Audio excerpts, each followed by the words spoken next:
Oke, kita akan mulai perkuliahan kita sejarah gereja Asia. Silakan siapa yang mau bernyanyi. Ya, apa? Bernyanyi. Ya, apa pesan ya?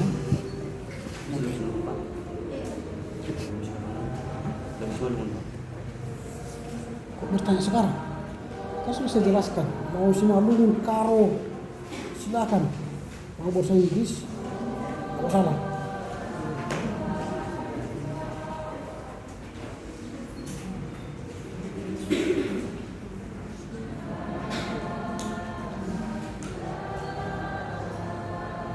Mari kita bernyanyi Haleluya nomor 149 Amsi Pagulwa ayat 1. 1, 2, 3 ayat.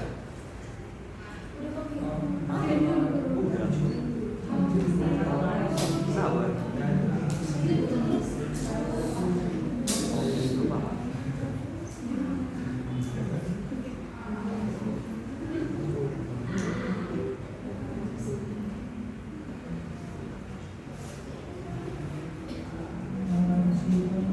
Mari kita bernyanyi Haleluya nomor 149 ayat 1. 1, 2, 3 ayat.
Amin.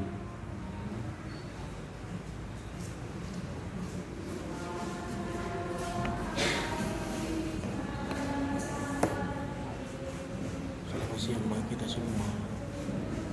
Bagaimana kabar?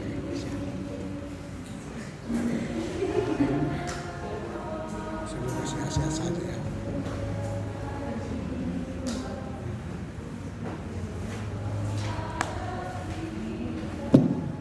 Kalau membawa orang ke Tuhan itu jangan hanya sendiri.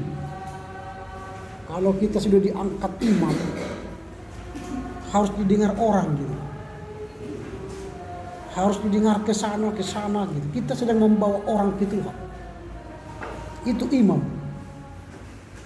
Jadi kalau berdoa itu kita wakil Tuhan membawa umat ini ke Tuhan.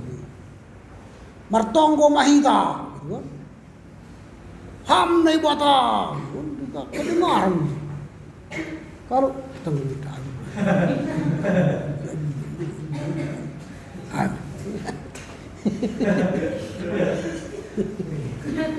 Setan yang di samping pun nggak dengar. Gini dia. Kalau udah pendeta nanti janganlah hanya untukmu seorang. Belum tentu setiap gereja punya mic kan. Ya, harus berteriak kau kuat-kuat. Halo, apa kabar? Itu biar kedengaran. Oke lah, bertobatlah. Kemarin minggu yang lalu saya sudah kirim angket ya. Berapa orang yang ngisi dari kita? Siapa yang ngisi? 1, 2, 3, 4, 5 orang ya. Kenapa yang lain kenapa nggak isi?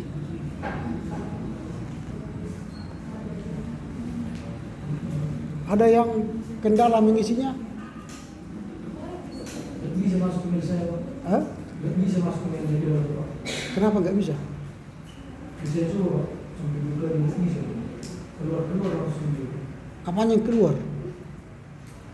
Ibu tinggal ini Bapak langsung udah mau login dia langsung keluar lagi. Coba dulu sekarang semua yang punya diisi. Ini demi kalian itu, bukan demi saya. Saya sedang mengevaluasi cara belajar kita di sini. Kalau kalian tidak jawab, ya nanti begitu-begitu saja cara belajar kita di kampus ini. Jawablah dengan jujur. Karena ini akan saya presentasikan nanti di rapat dosen. Apa yang kalian sampaikan akan saya sampaikan di rapat dosen. Kalau ada yang tidak bisa, supaya kita kita tolong. Hanya mengisi itu kan. 1 sampai 5. Setuju, tidak setuju kan sangat baik, buruk, tergantung kalian menjawab. Saya pikir tidak butuh waktu lama itu. Hanya sebentar selesai. Karena kelas-kelas lain pun gitu tadi, kayak tidak peduli dengan kampus ini. Semakin bagus saudara jawab, maka semakin bagus kami akan meresponnya, memperbaikinya. Kalau Anda tidak menjawab, ya kami tidak tahu apa yang mau kami kerjakan untuk saudara. Misalnya soal pegawai gitu ya. Bagaimana kalian ditolong oleh pegawai? Tertolong apa enggak? Kalau enggak tertolong, supaya nanti kami evaluasi. Dosen misalnya mengajar sesuai RPS apa enggak? Supaya nanti ketika rapat saya akan sampaikan supaya dosen-dosen mengajar sesuai dengan RPS. Tapi kalau kalian tidak menjawab, ya nggak bisa. Sampai hari ini masih sedikit yang merespon. Untuk kepuasan mahasiswa itu masih 45 orang. Kepuasan mahasiswa kepada dosen. Kepuasan mahasiswa kepada pegawai 27 orang. Padahal kita di sini ada 500 orang gitu. Masa nggak bisa menjawab? Itu ironi itu kalau kalian tidak bisa jawab.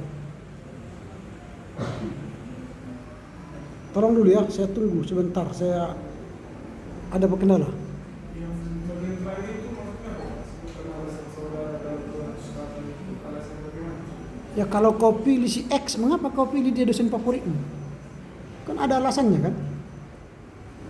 Karena dia mungkin setiap datang kasih bonbon, permen atau coklat gitu kan, sehingga dosen favorit.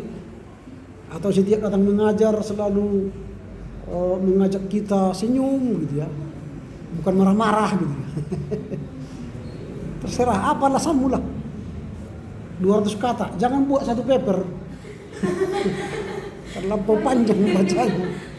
Ya 200 kata aja.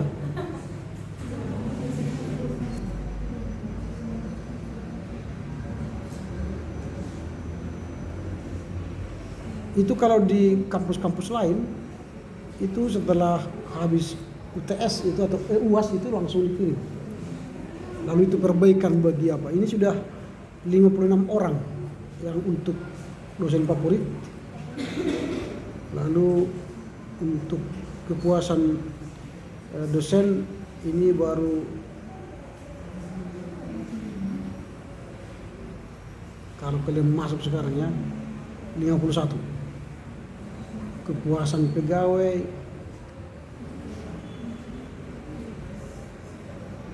ini masih menghitung dia. masih 27.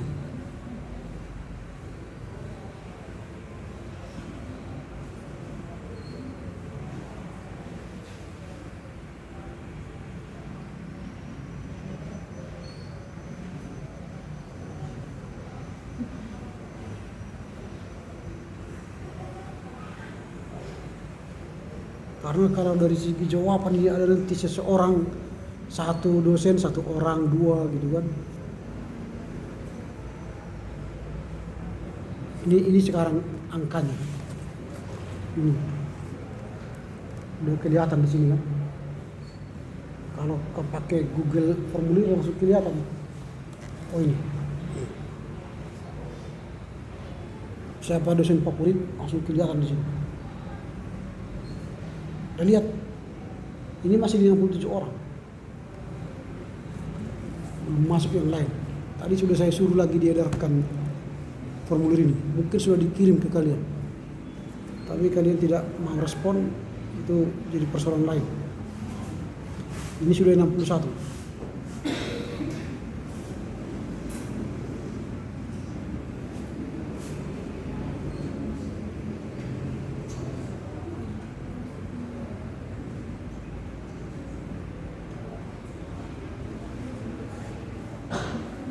Oke, sambil kalian mengisi itu, kita akan melanjutkan pembahasan kita tentang sejarah gereja Asia.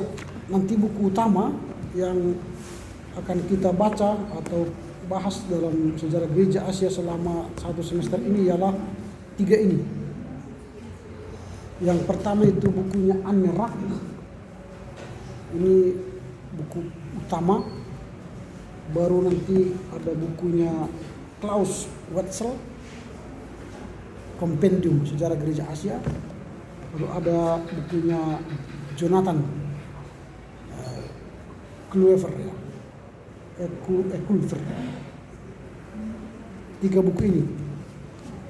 Lalu saya belum memfinalisasi silabus karena saya masih butuh konfirmasi tadi pagi dengan mahasiswa, khususnya kelompok 2C tadi. Saya sudah konfirmasi dengan mereka apa-apa saja yang kalian terima pada semester sebelumnya, SGU1, SGU2. Ternyata setelah saya konfirmasi dari buku sejarah Kompendium Sejarah Gereja Asia ini, masih banyak yang harus kita ulang lagi untuk membuat pemahaman sejarah kalian semakin komprehensif.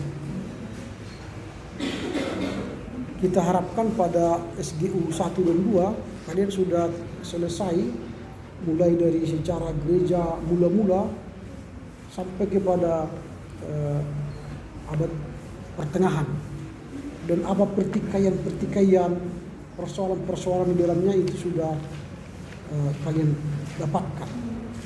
Tapi kalau dari kekristenan awal lalu melompat ke abad pertengahan, berarti ada ruang yang kosong yang kalian tidak ketahui. Nah itu makanya nanti saya akan coba mengisi yang kosong itu supaya jangan terlampau jauh lompatannya ke abad ke-15, abad ke-16. Apa yang terjadi pada abad ke-7, abad ke-8 sampai ke abad ke-13 kan perlu kita tahu. Sehingga nanti sejarah gereja itu di Asia khususnya kalian memahami apa yang terjadi selama abad ke-7, 8 sampai ke abad ke-15, 14 yang di Asia ini khususnya kita perdalam lagi. Begitu ya. Sehingga nanti kita akan ulangi lagi ke sini karena menurut saya siogianya itu sudah dapat di SGU 1 dan 2. Tapi karena saya tanya tadi kelompok 2C masih banyak yang belum dibahas, maka saya ulangi lagi nanti di sini. Dan hari ini adalah masih masa-masa Imlek ya. Perlu kita mengetahui sedikit sejarah Imlek supaya kalian dalam rangka bermasyarakat nanti tahu apa itu artinya Imlek. Jadi gongsi pacoy gitu ya. Di Pematang Siantar 2 atau 3 minggu yang lalu, wali kotanya Dr. Susianti menolak Imlek Fair. Padahal di Siantar itu banyak sekali China, Tionghoa. Dia menolak Imlek Fair. Kalau dia menolak Imlek Fair, itu berarti dia menentang negara. Karena negara sudah meresmikan Imlek sebagai libur nasional. Imlek itu bukan hari raya tahun baru agama Konghucu, bukan. Itu adalah tahun baru orang Tionghoa, China di Indonesia. Makanya harus kita tahu sejarahnya supaya jangan kita mudah memblame orang berdosa atau membenci orang. Mungkin Dr. Susanti itu tidak tahu apa itu Imlek sehingga dia tutup Imlek Fair yang di Pematang Siantar. Imlek itu adalah sebuah tradisi di Cina, di sebuah desa pada masa mau musim panen, lalu ada monster datang ke daerah atau ke desa itu hendak menghancurkan panen, memakan panen, hasil panen, sehingga mereka tidak bisa memanen. Lalu untuk menghalau monster itu datang ke desa, mereka menabuh gendang supaya takut. Monster Yan namanya, monster Yan. Lalu selain itu memasang atau menempelkan gambar-gambar atau kertas-kertas yang warna merah di mana-mana. Makanya digantung dia atas kertas warna merah. Kalau sering kalian tonton film-film Cina, kalau ada pocong kan gini, lihat warna merah takut dia. Baru selain itu pakai baju merah. Seperti dia ini, Bung Sibat Choi.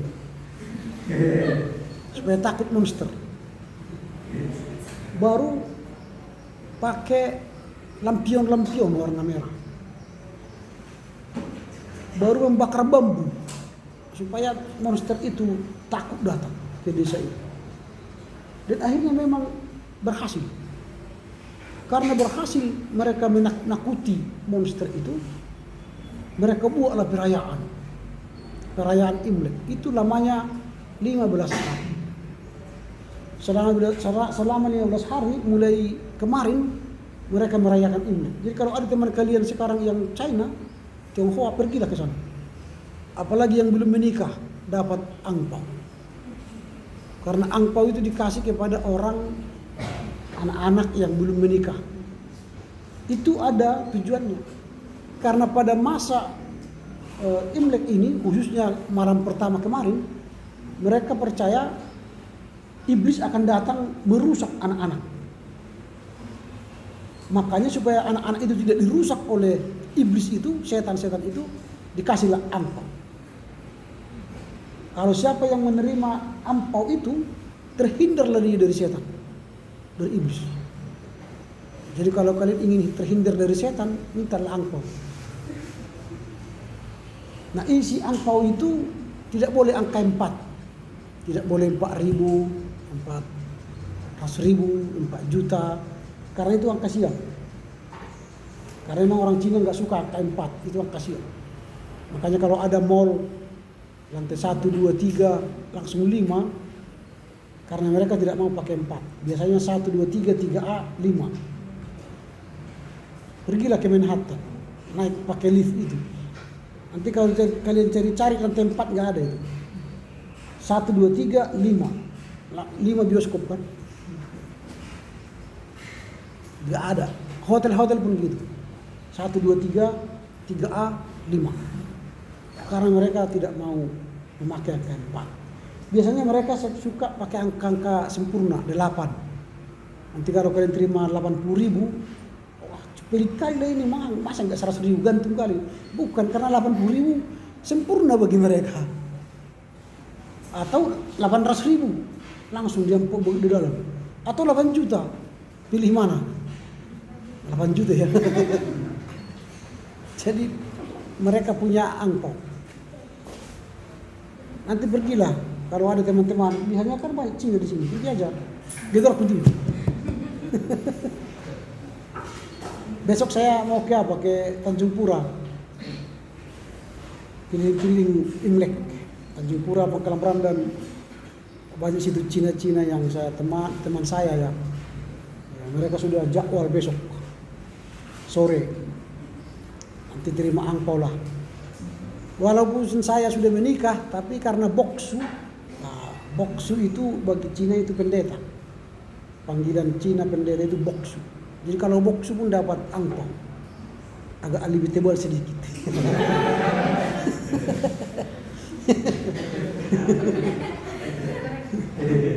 Itu namanya boksu. Kalau biksu kan pakai botak kan. Kalau boksu bisa apa berambut. Gak perlu botak. Senang mereka kalau datang kita, senang. Memang pengalaman kami selama di Pangkalan Berandan dulu, banyak orang Tionghoa yang kami jadikan Kristen. Walaupun kami tidak membaptisnya karena kan GMI mereka kan. GMI. Lalu mereka minta kami membaptis, nggak mau kami karena kami bukan pendeta GMI. Lalu mereka ingat selalu itu karena kami membuat mereka Kristen. Unik-unik mereka ini jadi Kristen. Nanti kalian pengalaman juga gitu, pengalaman kalian bisa begitu. Kami misalnya ada di di Binjai. Datang kami ke rumahnya, saya bawa ukulele. Ukulele itu gitar kecil. Sampai di rumahnya nyanyi-nyanyi, kuputar nyanyi-nyanyi saya sama Inang kan. 2 lagu pulang. 1 bulan berikutnya datang lagi nyanyi. Lalu dia bilang, kalau kami nggak datang di teleponnya, Pak Pendeta boksu, datanglah ke rumah. Kenapa? Aku mau dengar nyanyian. Nyanyi. Akhirnya dia bertobat jadi Kristen. Udah tua-tua, udah nenek-nenek Kristen. Kami diundang untuk menghadiri baptisannya. Tapi karena waktu itu masa Covid, kami kena Covid, gak bisa datang. Jadi sekarang dia sudah Kristen. Jadi kalau datang seperti itu, nanti ampaunya agak besar. Ampun, ke boksu. Boksu, jadi mereka menganggap boksu itu, ya boksu lah. Enak, boksu. Baru nanti selama Imlek ini ada pantangan. Pantang berkata-kata kotor, jorok maksudnya bukan tanah liat itu apa bukan gitu maksudnya omong-omongan yang tidak bagus lah, harus dihindari, nggak boleh selama 15 hari. Tidak boleh berbicara tentang penderitaan, kematian. Udah mati siapa? Jangan. Selama 15 hari nggak boleh. Ada banyak pantangan mereka selama 15 hari. Pokoknya harus sukacita, pakai warna merah, baju merah, supaya jangan datang monster tadi. Dan pada akhirnya nanti Cap Gomeh artinya 15 hari kemudian penutup daripada Imlek, mereka pakai barongsai. Wow. Barong itu singa dalam bahasa Cina, sai itu harimau. Makanya dia menerkam monster itu. Wow. Makanya orang biasanya kalau datang itu langsung kasih angpau kan, gini-gini, tangkap itu nanti. Atau digantung di pohon-pohon, nanti dia ambilnya. Biasanya kalau kalian menonton barongsai, sediakan aja uang. Kejarnya nanti. Kejar. Dapat gitu nanti. Dapat. Kalau nggak dapat lagi tangan kalian, kepala kalian ditakut.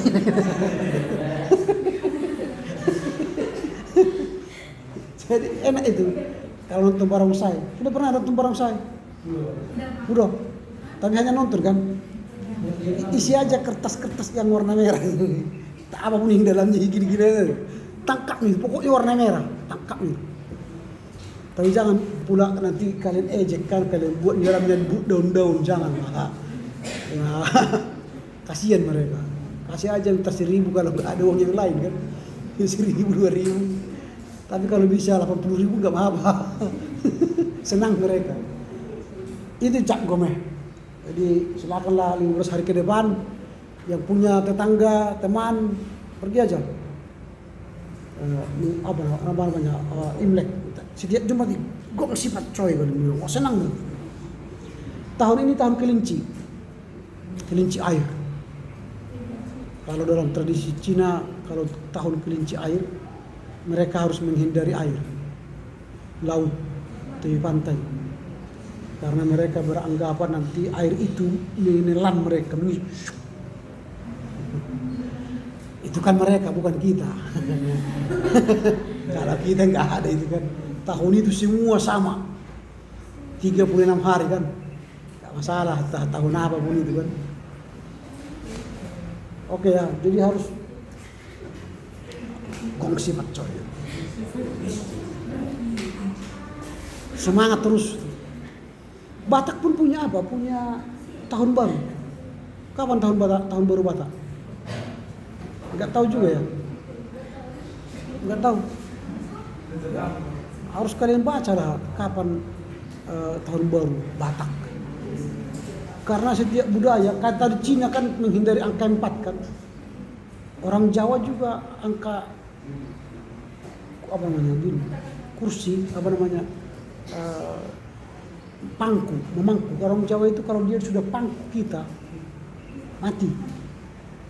Makanya selalu mereka kalau minta sesuatu nje mas, nje, dia sudah mengiyakan dia pangku kita. Biasanya orang yang dia pangku itu mati. Dia artinya dia tidak bisa berkutik lagi. Coba lihat presiden kita, semua diiyakan. Ya nje, oke. Tapi ketika dia oke kan, orang yang dia masukkan ke dalam itu dia genggam. Makanya orang Jawa itu kan, silakan masuk, monggo.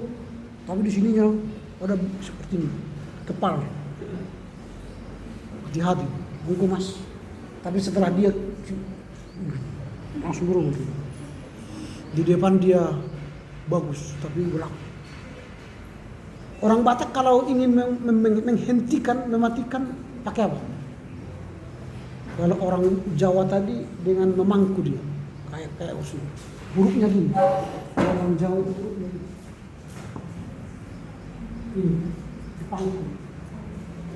Kalau orang Batak kan mematikan orang.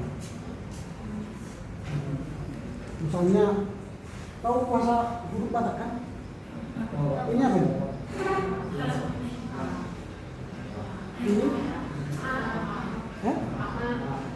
Bukan A ini.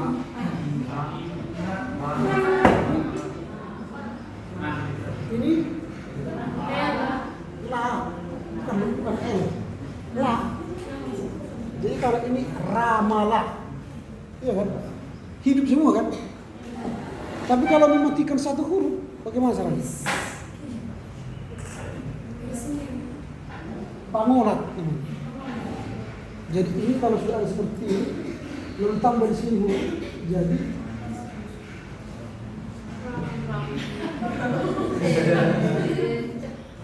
ini dia ram ini karena ada pengolatnya, matilah ini.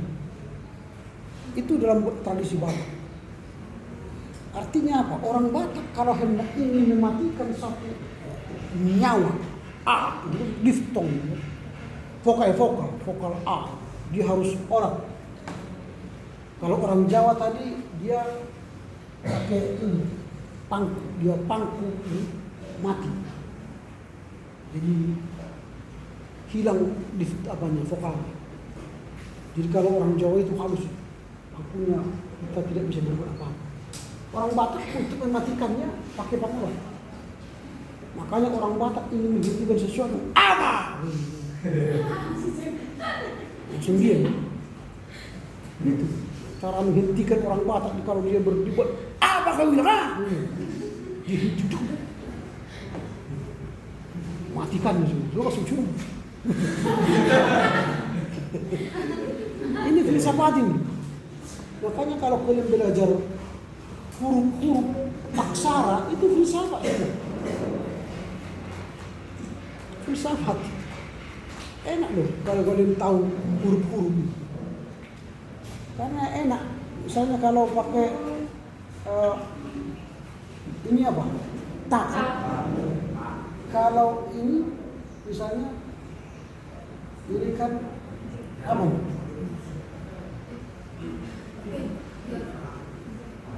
berarti kalian nggak tambah. Ta, pa, tapa. Jadi kan ta, pa. Tapi kalau membaik tupa, tinggal kalian. Jadi dia cuma jadi tupa. Hanya sedikit. Kalau membuat tupang, tinggal hanya gini. Selesai kan? Hanya aksennya, karena sudah bacanya. Kalau misalnya ini, kan dibaca apa? Tutu. Jadi tutu.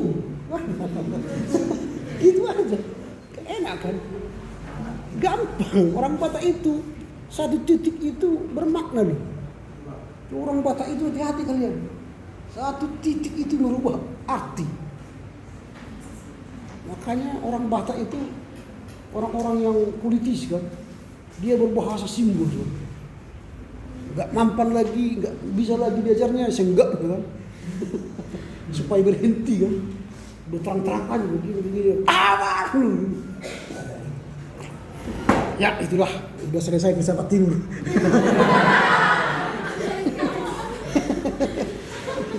Seharusnya kalian di sana membahas itu kemarin. Gak ada yang bahas itu. Banyak aksara-aksara Batak ini. Enak loh membaca aksara Batak itu. Banyak hikmah di sana. Mana lebih tua, aksara Batak tua atau bahasa Batak Karo? Mana yang lebih tua? Orang mengatakan Batak Toba kan. Padahal yang lebih tua Karo. Batak Karo, aksara Karo yang lebih tua dari Toba.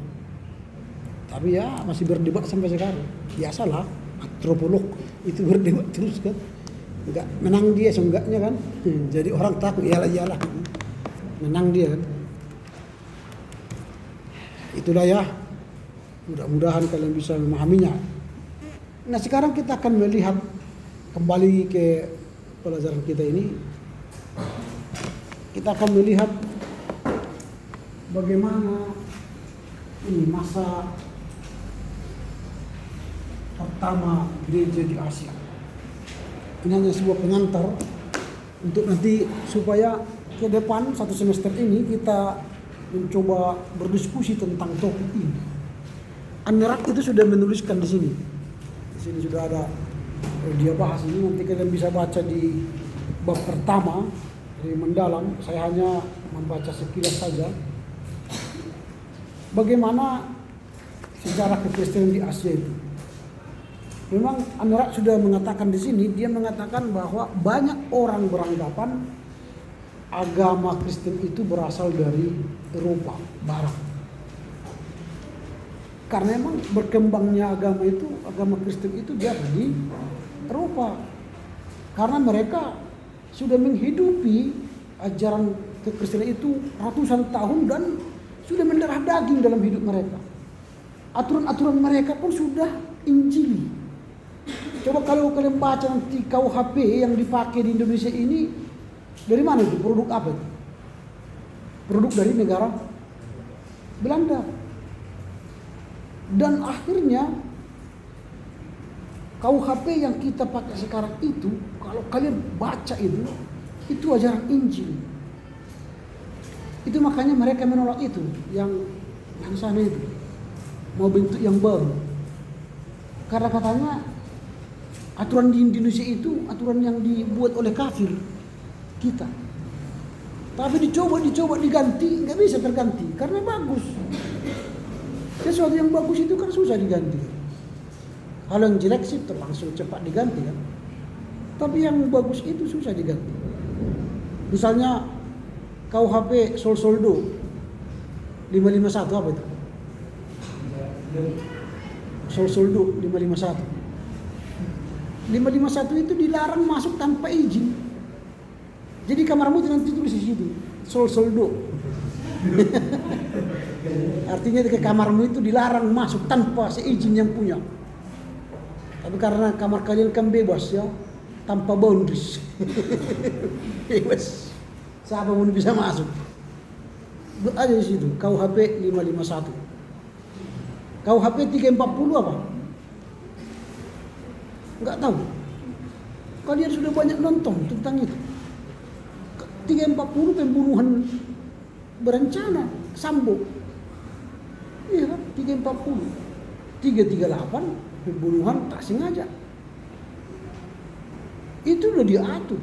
Pembunuhan berencana 340. Walaupun akhirnya ya hukumannya seumur hidup kan. Padahal kalau 340 harus mati. Hukuman mati. Tembak. Tapi ya itulah, di Indonesia ini bisa dibeli kebenaran. Putri hanya 8 tahun. Kuat Ma'ruf 8 tahun. Eliezer 12 tahun. Yang menjadi otaknya 8 tahun. Yang sudah mengaku dan menjadi justice kolaborator 12 tahun. Makanya jaksanya itu waktu membacakan nangis. Nangis karena tidak sesuai dengan hati nuraninya. Tapi karena sudah diperintahkan oleh jaksa pidana umum Jan Pitsum, dia harus baca keputusannya. Walau hatinya miris. Jadi hati-hatilah. Kalau kalian nanti punya uang, janganlah beli kebenaran ya. Lakukanlah yang benar. Nah, jadi orang itu sudah hidupnya, katanya, perilakunya di dalam dirinya ada Kristus. Kalau kita orang Asia belum sampai kepada titik itu. Coba kalau kalian menonton film-film barat, kalau dia misalnya terkejut, apa dia yang bilang? Dia bilang, hah? Apa dia bilang kalau dia terkejut atau tabrakan atau apa? Ada penderitaan. Yang dia bilang Jesus Christ. Diterjemahkan nanti di layarnya itu Astagfirullahaladzim.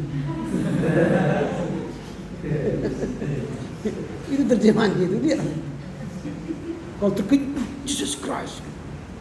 Kalau kita terkejut tuh opung ubi itu katanya. Atau Astagfirullahaladzim. Itu karena yang di diri kita ini yang hidup bukan Tuhan. Yang hidup dalam diri kita hantu. Padahal tadi firman Tuhan hari ini apa disebut? Siapa yang baca firman Tuhan hari ini? Apa yang disebut tadi firman Tuhan oleh Paulus hari ini? Gak baca juga ya. Makanya hantu yang berisi. Bukan firman Tuhan yang berisi dalam hidup kalian. Mana mungkinlah kalian mengatakan Jesus Christ kalau nggak pernah Yesus dalam hatimu. Makanya Paulus mengatakan, aku yang hidup ini bukan aku lagi, tapi siapa? Kristus. Yang lain itu apa? Kristus di diri kita. Maunya yang lain itu diri kita ini, di dalam diri kita ini ada Yesus. Maka kalaupun kita terkejut, yang keluar Yesus. Terkejut, Yesus gitu kan. Kalian terkejut itu tadi astagfirullahaladzim. Opung ubi itu kan. Yang keluar dunia ini yang keluar. Padahal Tuhan berkata, jika engkau tersesat, jika engkau mengalami sesuatu hal, panggil namaku katanya. Ini kalian terkejut panggil opung kita kan. Panggil astagfirullah atau alamak katanya. Namanya yang dipanggil. Biasanya gitu kan, kalau sakit, mama, opung katanya udah kan. Yang dia panggil bapaknya, mamanya, opungnya. Bukan Tuhan. Coba lihat nanti yang sakit-sakit di rumah sakit. Pasti nanti hidung. Enggak dipanggil Tuhan Yesus. Sudah sekarat. Yang dia panggil hidung. Karena ibu yang dekat dengan dia. Kalau di sana enggak, Yesus dipanggilnya. Jesus. Mau mati pun Jesus Christ. Kita mau mati, tulang lagi kan. Ada lagi yang mau mati dia dibuat mau apa namanya, udah menderita, nggak mati. Datang semua orang menasihati, nggak mati. Datang temannya, gampangnya ini kan, ambilnya satu kartu, mati. Tunjukkan kartu as, karena dia penjudi. Ya susah mati. Tapi setelah dilihatnya kartu itu langsung mati. Ada yang hobi catur, susah mati, dibawa kuda, mati. Karena dia ahlinya kuda kan. Itu. Artinya kita belum hidup dalam Injil. Itu orang Eropa. Makanya orang mengatakan kekristenan itu datang dari Eropa. Padahal kekristenan itu datang dari mana? Dari mana? Tidak tahu juga. Kita sudah pelajari itu di pembimbing PB2 loh. Dari timur ya, dari mana timurnya? Timur Tengah, ya di mana itu? Yerusalem masih dekat. Berarti kalian tidak hafal ya? Jadi kalau belajar sejarah gereja itu harus tahu benang merah itu. Di mana Kristenan pertama mula-mula ada. Nanti bacalah Kisah Rasul 11:26. Kisah Rasul 11:26. Di mana kita pertama disebut Kristen? Kisah Rasul 11:26. Di Antioquia. Kalimatnya di situ kan, di Antioquia lah pertama disebut Kristen. Jadi Kristen itu dari Antioquia. Dulu kita sudah belajar pembimbing PB2, misi pertama dari Antioquia, misi kedua dari Antioquia, misi ketiga dari Antioquia. Balik ke sini Antioquia. Itu pusat kekristenan dulu. Tapi Paulus tidak pernah membuat di sana kantor pusat sinode. Enggak. Walau Antioquia pusat kekristenan, tapi dia tidak punya rencana membuat kantor sinode di sini. Karena apa? Kekristenan itu harus tersebar kemana-mana sampai ke ujung bumi. Nah, jadi kekristenan itu datang dari Asia Barat, yaitu Antioquia. Dari situ nanti berangkat ke Asia Kecil, lahirlah Smyrna, Filipi, Pergamus, Laodikia, dan sebagainya, 7 jemaat itu. Dan itu masih ada sampai sekarang di Turki, tapi nggak ada lagi Kristen di sana. Hanya ada gereja mula-mula. Nah itu kan kita asumsikan kalian sudah pelajari di sebelum kemarin. Nah dari sana berkembanglah ke daerah-daerah Asia Timur ke Cina, Asia Selatan ke India, Asia Tengah, Uzbekistan, Kazakhstan, lalu Asia Tenggara ke Turki. Ini kita lihat kekristenan itu menyebar. Nah makanya oleh Anerak ini dia mengatakan setidaknya ada 4 pertanyaan yang nanti terus-menerus kita jawab dalam membicarakan sejarah gereja Asia. Yang pertama menurutnya ialah bagaimana gereja bertumbuh dan berkembang. Bagaimana? Ada berbagai macam gereja bertumbuh dan berkembang. Tapi kalau masuk ke Asia, ada banyak pergumulan yang dihadapi karena bertemu dengan agama-agama lokal, agama-agama suku, tradisi-tradisi yang sulit kita lawan. Jadi kalau kita ingin mengkristenkan Asia, tidak ada cara lain selain kita membaur dengan budaya, menerima dengan budaya itu. Kalau menolak, seperti Liman dan Murson mati, mereka yang dimakan. Jadi kalau ingin memenangkan suku, makanlah apa yang menjadi kebiasaan mereka. Misalnya ke suku Dayak nanti, kalau kalian pergi ke sana, apalagi di gereja-gereja HKI kan, buka pos PI di sana, di KPI juga pos PI. Jangan-jangan nanti kalian ke sana diutus. Langsung tenaga calon pendeta di sana. Ketemu suku Dayak. Suku Dayak itu, tamu kehormatannya dikasih makan bangkai. Makan bangkai. Udah ada di situ apa yang ini. Silakan makan. Coba lah kali. Ya kalian terusir pulang, disuruh pulang. Tapi harus telan seperti makan sak-sak. Tahu lagi. Sak. Gitu. Seperti makan sak-sak aja. Kalau sudah lewat di sini nggak ada. Yang persoalan kan dari sini ke sini. Kalau dari sini ke sini nggak persoalan kita lagi. Persoalan kita dari sini ke sini. Nah itu, selesai. Baru pertanyaan kedua, enak katanya. Jawabannya pun susah. Kalau kita katakan tidak, nggak mau dia menerima kekristenan. Berarti tidak menghargai. Kalau kita katakan enak, tambah.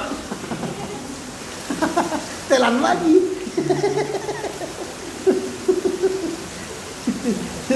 Jadi buah si malakama itu kan. Tidak. Kalau kita katakan tidak, kita gagal menjadi penginjil. Kita katakan ya, hancur kita kan. Telan, harus ditelan. Tidak bisa tidak. Nah itu tradisi. Kalau tidak mau, ya jangan jadi mau pemberita Injil di daerah misi. Apa misi? Karena daerah misi itu adalah daerah-daerah yang abnormal. Artinya di luar kebiasaan kita. Dan itulah yang dikerjakan oleh para misionaris ke kita dulu. Mereka meninggalkan Eropa yang makan roti, tiba-tiba harus masuk ke daerah Tapanuli misalnya makan beras, nasi, ya yang tidak higienis. Biasanya di rumah kita minum aqua, dicuci pakai sunlight kan. Tiba-tiba tidak ada sunlight, minum udah rusak. Pokoknya segala air minum daripada mati. Itu tempat-tempat misi. Tak peduli higienis. Yang penting perut ini berisi. Apa yang dapat makan. Itu. Ini tantangan. Makanya bagaimana kekristenan itu biasa. Penuh perjuangan. Penuh lika-liku. Itu pertanyaan yang pertama.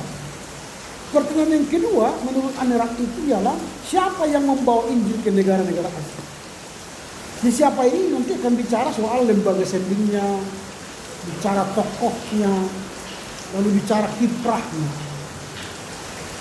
Misalnya ke Batak Nomensen, lalu lembaga mana FMG misalnya, lalu apa yang dilakukannya, mendirikan rumah sakit, mendirikan sekolah, mendirikan pergunungan dan sebagainya, ada kiprah sehingga terjadi penyebaran agama Kristen.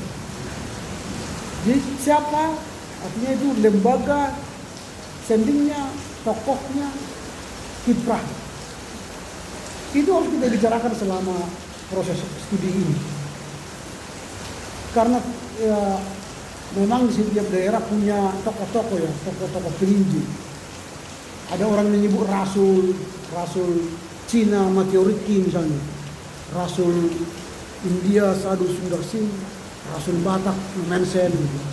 Tapi kalau saya memang tidak setuju kalau disebut rasul. Karena rasul itu definisinya ialah orang yang bertemu dengan Yesus pada masa Yesus. Maka rasul itu hanya 12. Tapi Paulus mengaku rasul. Lalu mengapa dia disebut rasul? Apa dasarnya? Dia mengatakan bertemu dengan Yesus yang bangkit. Jadi Yesus ofte menampakkan diri kepadanya.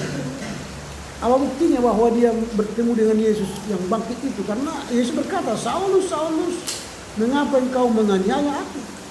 Itu berarti Tuhan berbicara kepadanya, lalu dia buta, lalu dia puasa selama 3 hari 3 malam. Itu bukti bahwa dia bertemu dengan Yesus yang bangkit. Maka teologi Paulus itu adalah teologi Yesus yang bangkit.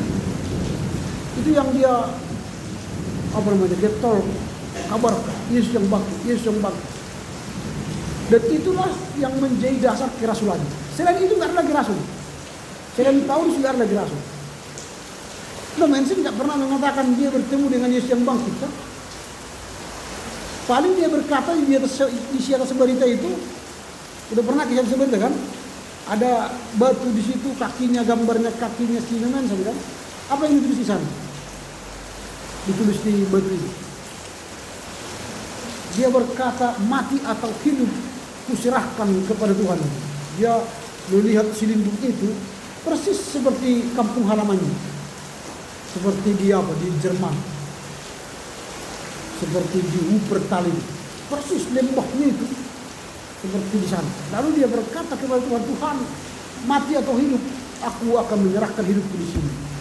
Sehingga itu menjadi sebuah peringatan akan Mensen. Tapi dia tidak pernah berkata, Tuhan, aku ini rasul ini. Tidak pernah dia berkata. Cuma yang mengatakan itu ialah narasi-narasi oleh Jerman. Saya sudah punya bukunya itu tebal.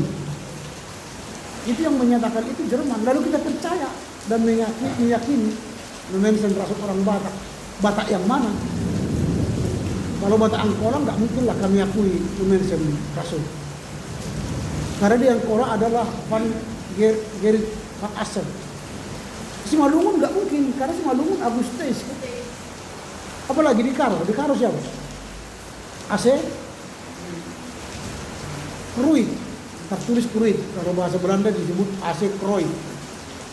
AC Kruid yang datang ke Bulu Awal. Kan beda. Ya mungkin rasulnya orang Toba. Rasulnya orang Toba sih namanya, tapi kalau orang Simalungun, Angkola, Karo nggak mungkin ya. Karena beda. Tapi itu pun kalaupun yang Angkola saya tidak akan sebut Van Gerrit itu, Van Assen itu sebagai rasul, karena dia tidak pernah menyatakan diri rasul. Ya tokoh bisa, misionaris bisa, gitu ya. Jadi kita bicara tokoh nih, tokoh lembaganya. Setiap gereja punya lembaga-lembaga PI yang datang. Apalagi nanti kalian yang melayani di sebuah gereja haruslah tahu sejarah gerejanya. Siapa yang datang dari lembaga gereja di mana, tokohnya, kiprahnya apa. Supaya kalian bisa mengembangkan apa yang dikerjakan oleh mereka dulu. Kayak misalnya sekarang, Memensen pernah membuat rumah sakit, membangun sekolah, membangun kesehatan, atau membangun pendidikan ya. Setelah 100 sekian puluh tahun, apakah itu berkembang? Kalau nggak berkembang, apa yang salah? Itulah makna sejarah di kerajaan, supaya ada melihat masa lalu kita proyeksikan ke masa depan. Itu yang kedua. Lalu yang ketiga ialah mengapa agama Kristen tetap sebagai agama minoritas di Asia. Memang agama Kristen ini karena agama yang minoritas di Asia, tapi dia mayoritas di Eropa. Karena kita berhadapan dengan agama-agama lokal. Agama-agama lokal ini sudah jauh lebih lama hidup daripada agama Kristen atau agama Islam. Kalau kita lihat misalnya kedatangan agama Kristen ke Indonesia, sebenarnya yang pertama agama Kristen atau Islam ke Indonesia yang datang agama menurut teori yang secara nasional, agama apa yang masuk pertama ke Indonesia? Agama? Ya, agama Islam. Itu menurut pengakuan pemerintah kan, agama Islam.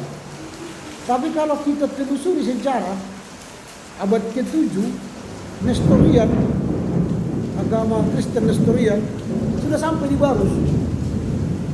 Nestorian. Selain ke Barus, dia datang ke Cina, ke Tiongkok ya. Datang lagi ke Indonesia, Nestorian ini menginjili daerah Barus. Tapi mengapa kita tidak disebut sebagai agama pertama di Indonesia masuk? Apa alasannya kira-kira? Kalian sudah belajar sejarah gereja umum. Di sana dijelaskan itu. Kenapa? Karena pada tahun 325, apa 325 terjadi? Konsili apa? Nicea. Ketika konsili Nicea yang dibahas apa? Topiknya Tritunggal.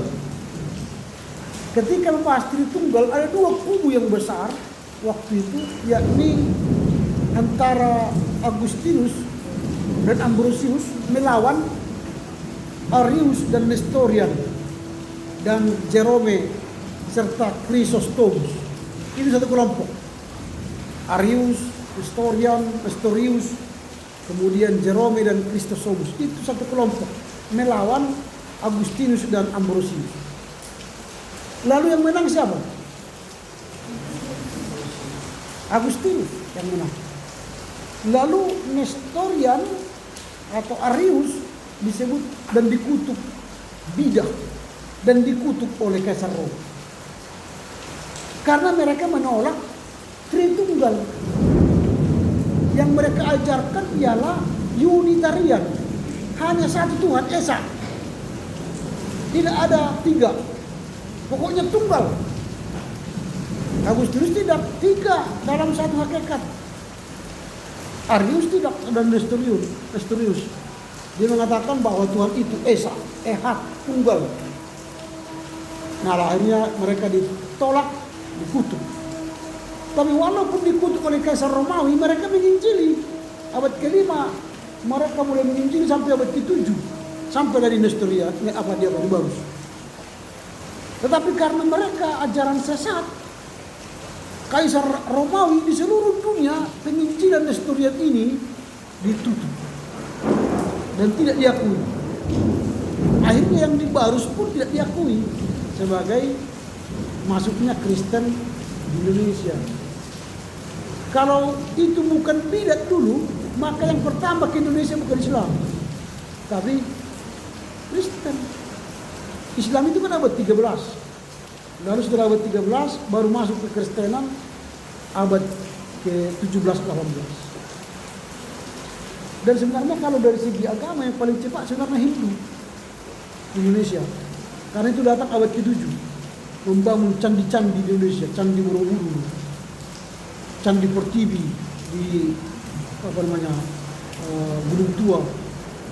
Sudah pernah ke Candi Pertiwi? Belum pernah juga ya. Itu candi-candi di sana. Dan memang orang-orang Arab, orang-orang pedagang Gujarat dari India ini setiap masuk ke daerah selalu membangun candi supaya bisa mereka sembahyang. Itu berarti sebenarnya agama pertama di Indonesia bukanlah Islam tapi Hindu. Kerajaan Sriwijaya kan Hindu.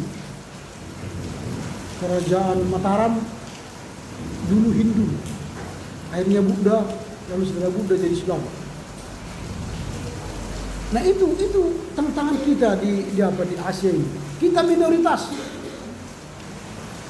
Kita di Asia tidak sampai 10%. Sedikit. Di Indonesia aja kita hanya 10%.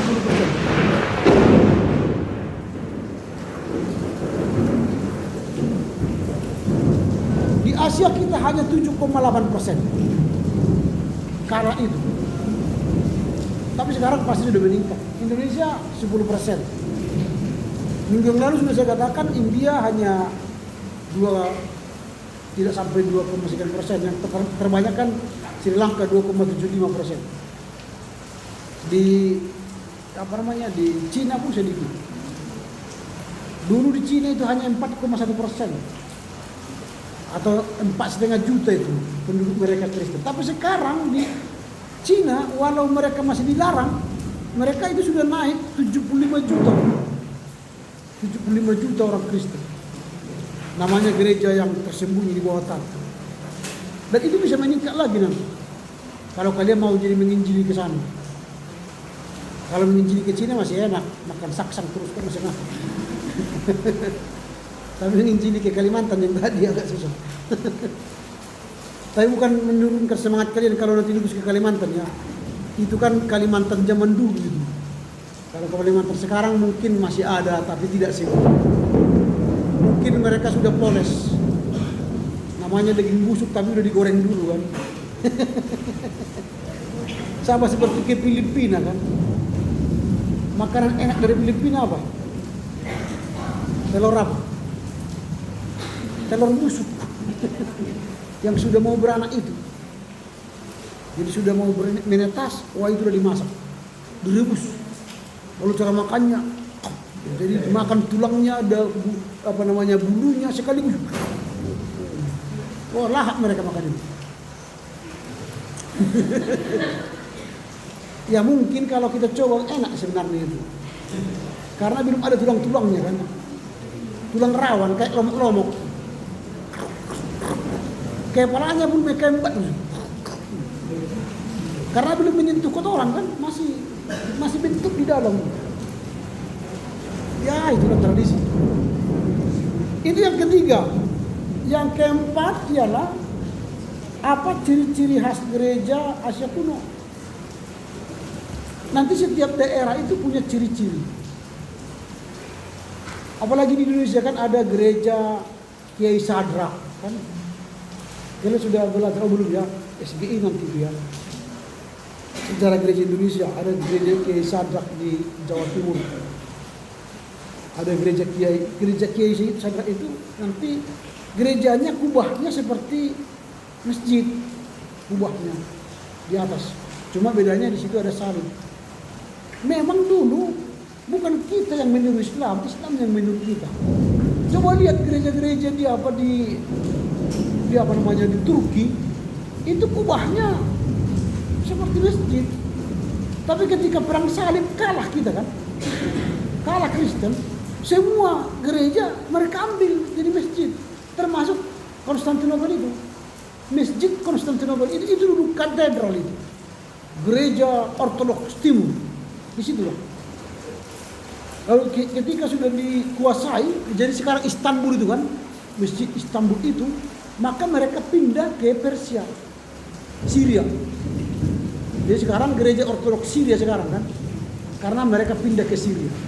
Dulu itu Istanbul itulah gereja Ortodoks Timur, tapi kalah perang salib. Semua gereja jadi masjid. Nanti terbalik lagi.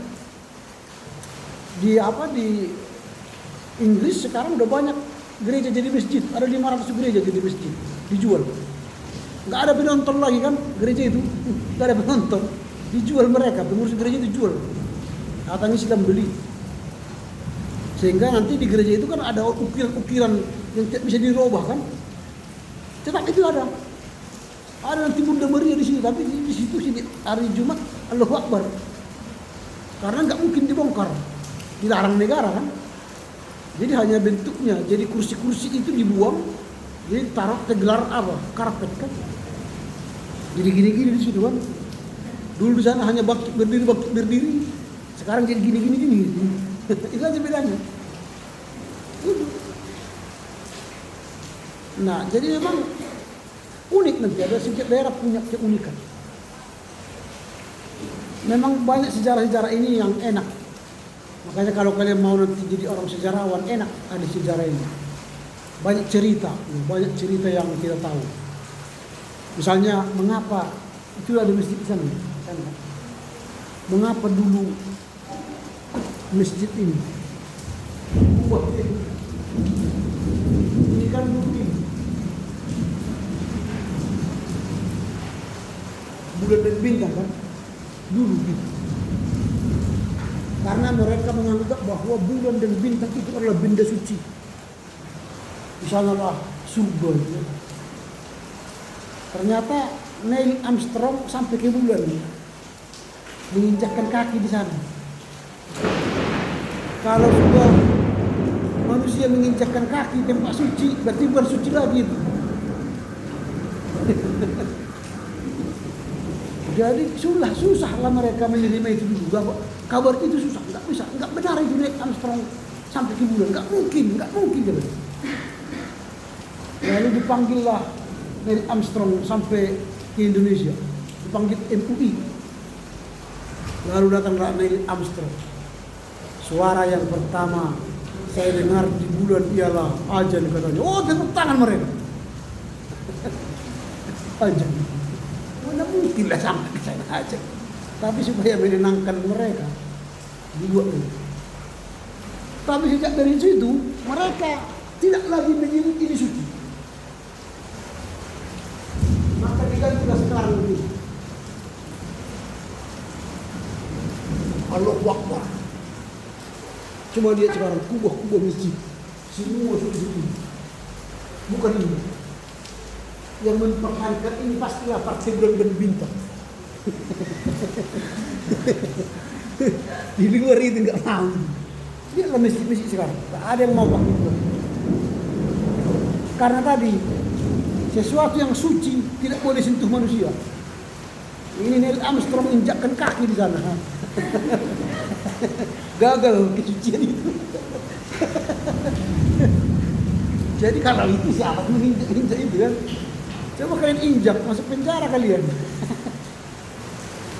Iya, kalau misalnya nanti ada tulisan Arab gitu ya.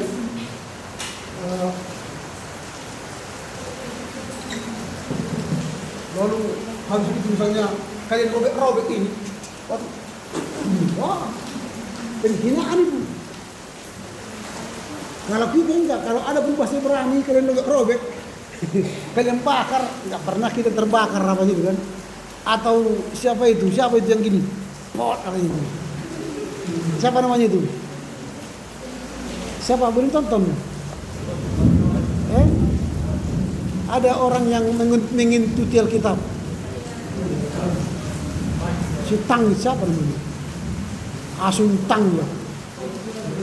Kalau 1 bulan aku kentuti Alkitab 1 bulan, kalau apakah saya mati katanya? Kita lihat, saya bereksperimen katanya. Dia itu dulu pendeta di NTT, miskin, penyakitan. Lalu dia meminta ke Tuhan supaya kaya, nggak pernah kaya. Lalu akhirnya dia bertobat jadi masuk Islam, mualaf. Ditinggalkanlah istrinya yang pertama dan putrinya. Menikahlah dia jadi Kristen, Islam. Berkuar-kuarlah di mana-mana menjelekkan Kristen, termasuk kukentuti Alkitab ini. Tempelkan ke pantatku. Apakah saya mati dalam tempo sebulan tadi? Belum tempo sebulan, hanya 1 malam langsung stroke dia.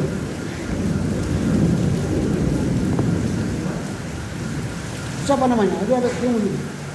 Buat nanti Alkitab dikentuti, ada itu. Belum 1 malam dia langsung stroke. Ada namanya. Saya lupa namanya. Kalian harus baca apa? Lihat perkembangan zaman gitu loh. Jangan.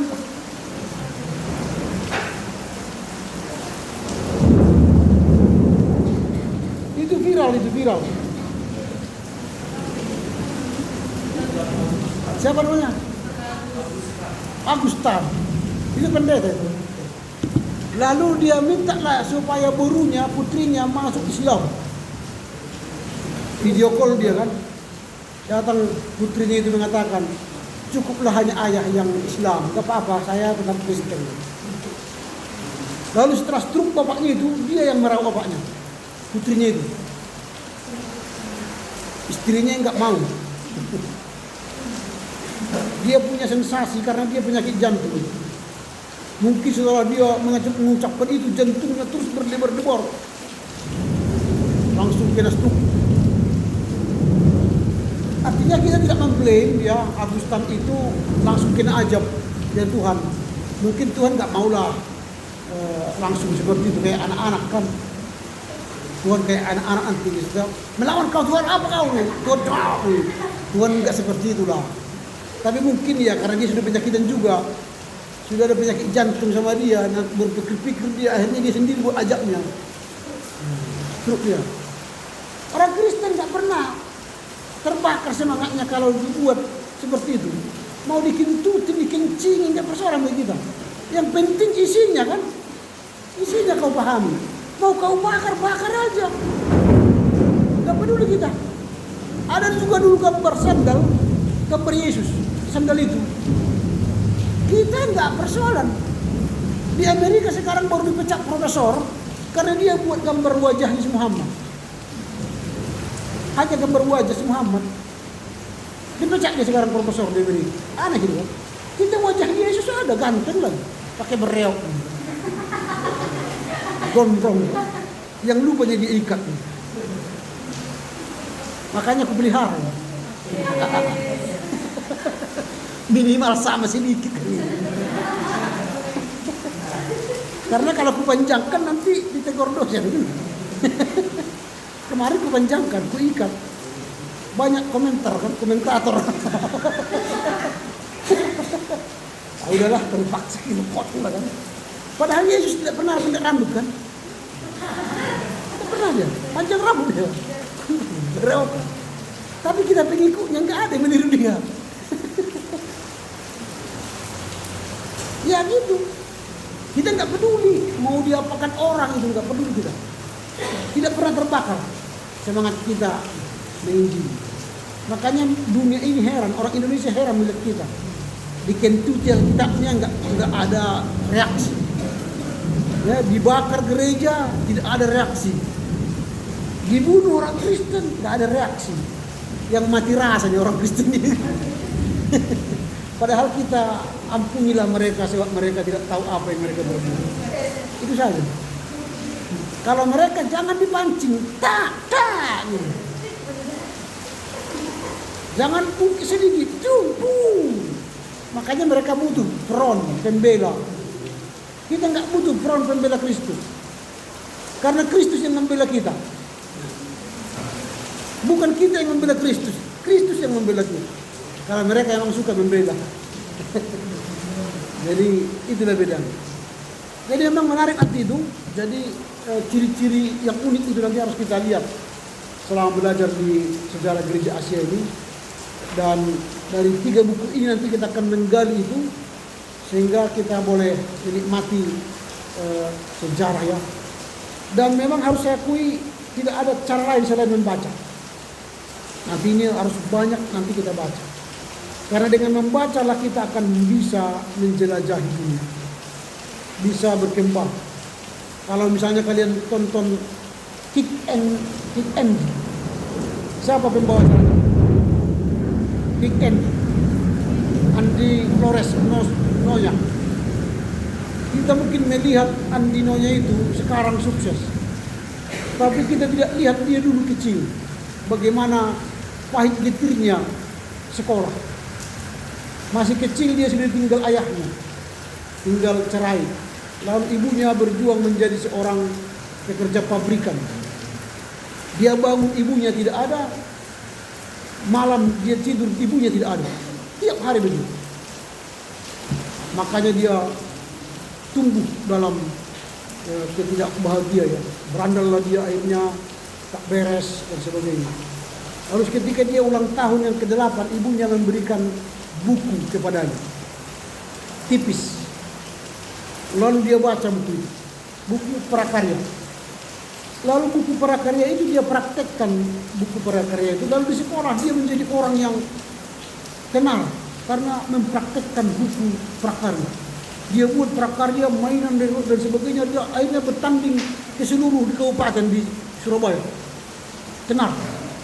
Karena itu dia minta lagi buku sama mamanya, dibelikan. Lalu mamanya bilang, tunggu kau ulang tahun. Terlalu lama menunggu ulang tahun. Padahal dia butuh buku. Akhirnya dia pergi ke apa? Tukang, dulu kan ada sewa-sewa buku. Sewa-sewa komik. Kopingho, Konghucu, ada buku-buku. Dia pergi ke sana bukan minjam. Dia berteman dengan anaknya, tukang apa itu? Tukang sewa buku itu. Lalu dia bantu untuk mencatat sewaannya sambil dia membaca. Gratis kan? Kalau dia sambil baca. Lalu datang anaknya sama, kau udah banyak baca buku, bayarlah katanya. Aku kan jaga tokonya katanya. Dia baca. Dari situlah dia terbuka inspirasi, imajinasi yang tak terbatas meraih cita-cita. Dan sekarang dia sukses. Artinya apa? Mulailah banyak baca. Nanti kalau buka dia di YouTube Islah itu adalah seorang Islam.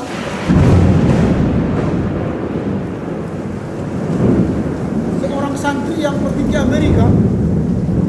Tapi di Amerika dia luntang-lantung karena tidak punya uang beli buku dari sekolah. Akhirnya dia bekerja serabutan, ada tukang cuci piring di restoran, dan dia bekerja toko buku. Di toko buku selalu tanya orang, apa isi buku ini? Ketika dia beli. Untuk itu dia harus baca buku supaya dia tahu apa isi buku ini. Setiap minggu baca buku supaya tahu dia apa isi buku ini. Ketika orang bertanya apa isi buku ini, dia jelaskan.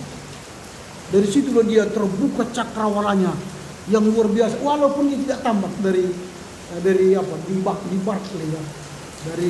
Karena dia pindah-pindah dari Washington DC ke Los Angeles, kemudian di Berkeley dia pindah-pindah. Tidak tamat, tapi dia telah melahap ribuan buku. Lalu dia 1 bulan dia harus membaca 1000 lembar buku. Satu minggu sekitar 250 halaman, atau satu hari mungkin 250 halaman membaca buku.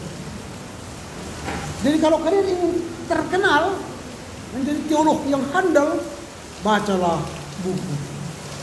Bacalah. Tidak ada cara lain. Baca buku. Saya di mana-mana bawa buku, baca buku. Sudah sering saya katakan ini di kamar mandi saya baca buku. Enak di kamar mandi situ. Hening gitu. Kamar baca buku. Kalau kita sudah baca, ada sesuatu kebanggaan karena kita mengetahui yang dipikirkan oleh penulis. Nanti baru kamu menulis lagi. Kalau ini sudah kalian tak lahap ini, saya yakin seminar sejarah gereja kalian sudah lancar karena sudah kalian kuasai 3 penulis. Ya kan? Kalian sudah kuasai Anne, Klaus dan Jonathan. Jadi menurut Jonathan bla bla bla bla ya kalian kuasai. Menurut Anne bla bla bla kalian kuasai. Nanti dosen sejarah gerejanya, oh keren kali kawan ini kan? Itu. Jadi kalau kita udah banyak baca buku, orang segan milik kita. Kita berkata, berbicara berdasarkan data, fakta. Jadi selamat membaca buku. Nanti akan saya susun silabusnya. Minggu depan kita mungkin masih 1 kali lagi ceramah. Selain itu kita harus baca laporan baca. Ya. Oke, sampai di sini dulu. Apa kita ini dari atas agak mengejutkan dia. Agak dia bergumam-gumam dia. Kan. Jadi nanti kalau kita teruskan mana tahu terganggu pelajaran kita. Oke, sampai di sini. Silakan siapa yang menutup?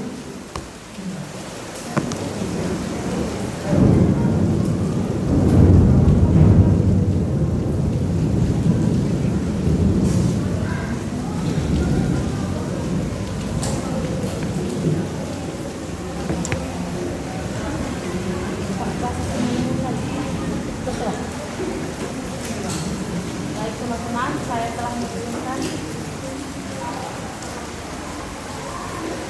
Sebelum kita pulang, kita bernyanyi.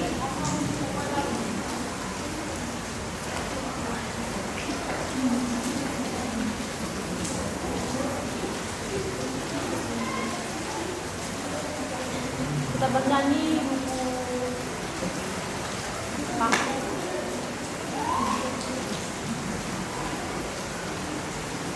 Sebelum kita pulang, kita bernyanyi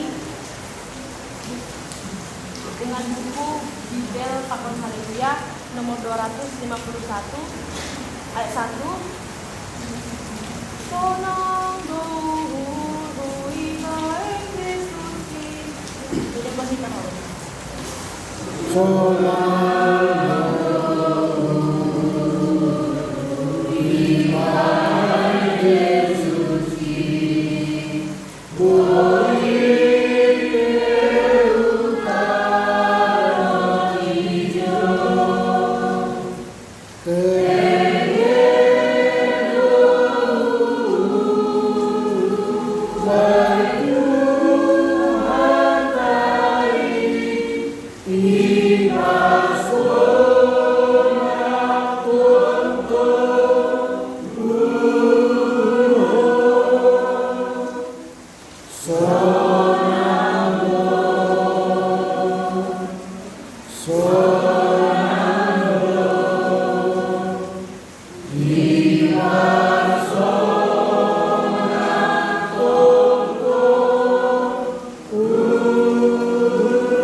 Dia tesupa sa pamahananin ba halan yung masuk sa hananin das baliman orangon na dos salong sa matlajar hananin Tuhan nalamulak do hananin huyanan namin masing-masing ase hamal na manungunungku apa na manggere tan ramon dari namin das kubanian namin masing-masing jadi pamasembah mo namin bangunay bata. Amin. Amin. Oke, selamat.